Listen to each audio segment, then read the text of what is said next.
আসসালামু আলাইকুম। আজকের এই ভিডিওটির মাধ্যমে আপনাদেরকে শেয়ার করব আমার প্রতিদিনের কর্মস্থলের গল্প। তো ক্যামেরায় এখন যে ছেলেটিকে দেখতেছেন সে হলো আমার অনেক কাছের ছোট ভাই নাজিম। ওর আমি একসাথে প্রত্যেকদিন এখানে আসা যাওয়া করি। ও আমার সাথে জব করে। আর এখন যে জায়গাটি আপনারা দেখবেন এটা জায়গাটি খুবই সুন্দর জায়গা। এখানে অনেকে ছবি তুলতে আসে। এটাকে অনেকে তালগাছ তলা নামে চিনে। জায়গাটি খুবই সুন্দর। এটার পিছনে একটি জায়গা আছে। মানুষ প্রত্যেকে এখানে ছবি তুলতে আসে।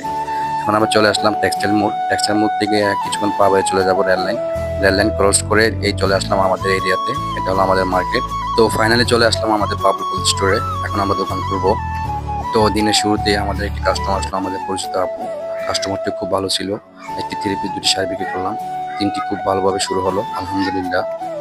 পরে আমরা নামাজ পড়তে চলে গেলাম। দিনটি ছিল শুক্রবার। নামাজের পর আমরা সবাই মজা করতেছি জিলাপি নিয়ে। তারপর আবারও ফিরে আসলাম আমার সেই এলাকায়।